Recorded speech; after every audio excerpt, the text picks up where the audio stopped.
கிறிஸ்துவுக்குள் மிகவும் அன்பான தேவ ஜனமே, ஆண்டவராகிய இயேசு கிறிஸ்துவின் இன்ப இனிய நாமத்தில் இயேசுவே என்னோடு பேசுமே என்கிற இந்த தியான நிகழ்ச்சிக்கு உங்கள் ஒவ்வொருவரையும் வாழ்த்தி வரவேற்பதில் என் ஆண்டவருக்குள் நான் மிகவும் சந்தோஷமா இருக்கிறேன். ஹல்லேலூயா. ஆண்டவர் இந்த நாளிலே உங்களுக்கு என்ன சிறையிருப்பா இருந்தாலும் அதை மாற்றப் போகிறார். ஹல்லேலூயா.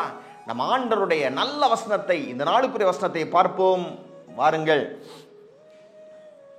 செப்பனியா 3:20 பின்பகுதி.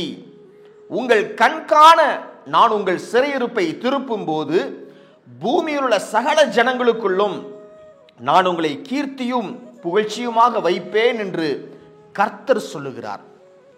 ஆண்டவர் தீர்க்கமாய் என்று உரைக்கிறார். உங்கள் கண்காண, உங்களுக்கு தெரியாமல்ல, உங்கள் கண்காண, நீங்கள் அறிய, ஹல்லேலூயா, உங்கள் சிறையிருப்பை அவர் திருப்புவார். அப்பொழுது என்ன நடக்கும்? திருப்பிட்டு சும்மா வீட்டில் உட்கார வைக்க மாட்டார்.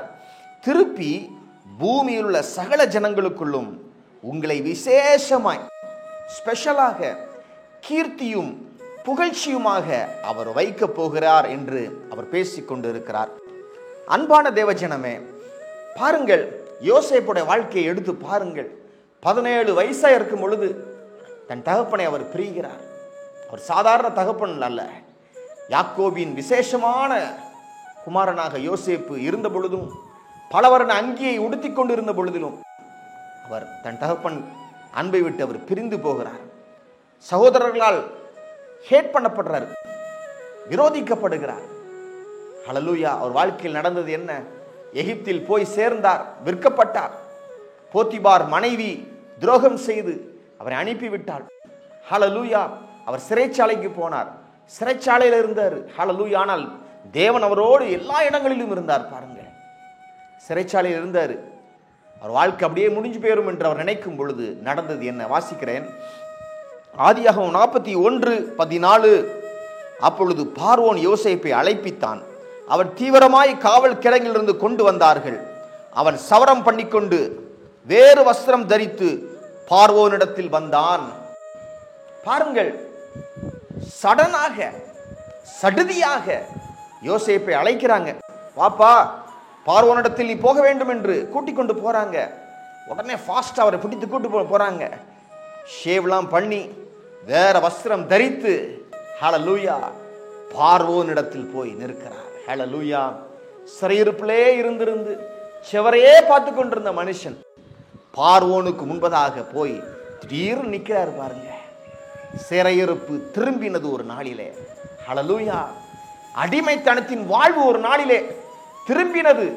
அப்பொழுது அவருக்கு புகழ்ச்சியும் கீர்த்தியும் வந்தது.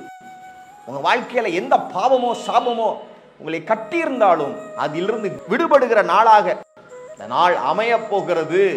ஹல்லேலூயா. நீங்கள் அவைகளிலிருந்து விடுபடும் பொழுது ஆண்டவர் உங்களை புகழ்ச்சியாக கீர்த்தியாக வைப்பார். பாருங்கள், ஹல்லேலூயா. அவர் ஒரு கனவை பார்க்கிறார். ஒரு அழகான புஷ்டியான 7 பசுக்கள், பின்பு இளைத்ததும் மகா அவலட்சணமான கேவலமான 7 பசுக்கள் வருதான். 6ல இருந்து வருதான் எல்லாம். ஹல்லேலூயா. அதே கனவுல இன்னொன்னு பார்க்கிறாரு பார்வோன். நிறைமேனி உள்ள 7 நல்ல கதிர்கள் ஒரே தாளிலிருந்து ஓங்கி வளர்ந்ததாம். பின்பு சாவியானவைகளும் கீழ் காற்றினால் தீந்து பதறானவைகளுமான 7 கதிர்கள் முளைத்தது. இந்த கனவு, 2 கனவு ஒரே கனவுல பார்வோனுக்கு வருகிறது. இதன் அர்த்தம் யாருக்கும் தெரியல. ஹல்லேலூயா. யாருக்குமே புரிய மாட்டேங்கி. அப்பொழுது யோசேப்பால் இது செய்ய முடியும் என்று அவர் கேள்விப்படுகிறார். அப்பொழுது யோசேப்பு பார்வோனுக்கு முன்பதாக வந்து நிற்கிறார். இந்த யோசேப்பு சொன்ன அந்த விளக்கம், கனவின் விளக்கம் பார்வோனுக்கும் அவருடைய ஊழியக்காரருக்கும் ரொம்ப பிடிச்சிருச்சு. ஆதியாகமம் 41:37 பாருங்கள். இந்த வார்த்தை பார்வோனுடைய பார்வைக்கும் அவன் ஊழியக்காரர் எல்லாருடைய பார்வைக்கும் நன்றாய் கண்டது. ஹல்லேலூயா. ஆமா, பாருங்க, ஆண்டவர்களை சிறையிருப்பிலிருந்து வெளியே கொண்டு வரும் பொழுது மனுஷங்க உங்களை அக்செப்ட் பண்ணுவாங்க. நீங்க சொல்லுகிற விளக்கங்கள், நீங்க சொல்லுகிற காரியங்களை அவங்களுக்கு நன்றாய் காணும். பாருங்கள், நீங்க புறக்கணிக்கப்பட்ட ஜனமாய் இருந்திருக்கலாம். ஆனால் ஆண்டவர்களை சிறையிருப்பை நீக்கி உங்களை ஃப்ரண்ட்டுக்கு கொண்டு வரும் பொழுது, மக்கள் முன்பதாக நிற்க வைக்கும் பொழுது அவர்கள் உங்க வார்த்தையை பார்த்து நல்லா இருக்கே அப்படின்னு சொல்லுவாங்க. அவங்க பார்வைக்கு அவைகள் நன்றாய் தோன்றும். பாருங்கள், ஆதியாகமம் 41, 42, 43 ஆகிய வசனங்களை வாசிக்கிறேன். பார்வோன் தன் கையில் போட்டிருந்த தன் முத்திரை மோதிரத்தை கலற்றி அதை யோசேப்பின் கையிலே போட்டு மெல்லிய வஸ்திரங்களை அவனுக்கு உடுத்தி பொன் சிறப்பணிகளை அவன் கழுத்திலே தரித்து தன்னுடைய 2ஆம் ரதத்தின் மேல் அவனை ஏற்றி தெண்டனிட்டு பணியுங்கள் என்று அவனுக்கு முன்பாக கூறுவித்து எகிப்து தேசம் முழுமைக்கும் அவனை அதிகாரியாக்கினான். எகிப்தின் ரதம் என்றால் சாதாரண ரதம் கிடையாது, பயங்கரமா இருக்கும். BMW, வால்க்ஸ்வாகன் அந்த ரேஞ்சில் இருக்கும். நிறைய ஸ்போக்ஸ் எல்லாம் போட்டு இருக்கும். ஹல்லேலூயா. அதுல பார்வோனுடைய ரதம் முதல் ரதம், யோசேப்புக்கு 2வது ரதம். ஹல்லேலூயா. எத்தனை மேன்மை பாருங்கள். ஹல்லேலூயா. பார்வோன் போட்டிருந்த முத்திரை மோதிரத்தை கலற்றி யோசேப்ட்ட கொடுக்கிறாரு. மெல்லிய வஸ்திரங்களை உடுத்து வைக்கிறார். ஹல்லேலூயா. சாக்கு ட்ரெஸ் போட்டு அவ்வளவு நாளும் சிறையிருப்பில் இருந்த மனுஷன் அவருக்கு நல்ல மெல்லிய வஸ்திரங்களை உடுத்தி கனப்படுத்துகிறார். 2வது ரதத்துல போக வைக்கிறார். ஹல்லேலூயா. கனம் வந்ததா இல்லையா? வந்தது. ஹல்லேலூயா. தாவீது ராஜாவுடைய வாழ்க்கை எடுத்து பாருங்க. வீட்டுல ஒரு சிறையிருப்பு, அப்பா மதிக்க மாட்டேங்காரு. 8வது பையன் எங்கேயாச்சும் ஆடு மேய்ச்சிட்டு இருப்பான்னு சொல்றாரு. சாமுவேல்ட்ட ஆண்டவர் சொல்றாரு, அவன் தான் அவனை அபிஷேகம் பண்ணுன்னு சொல்லும் போது அபிஷேகம் பண்ணுகிறார். சவுல் ராஜாக்கு முன்பதாக வந்து நிற்கிறாரு. எல்லாம் பயங்கரமா இருக்குது, எல்லா மக்களுக்கும் பிடிச்சிச்சு தாவீது ராஜாவை. ஹல்லேலூயா. சவுல் ராஜாக்கு முன்பதாக நிற்கிற ஊழியக்காரங்க எல்லாருடைய கண்களும் தயவு கிடைக்குது அவருக்கு.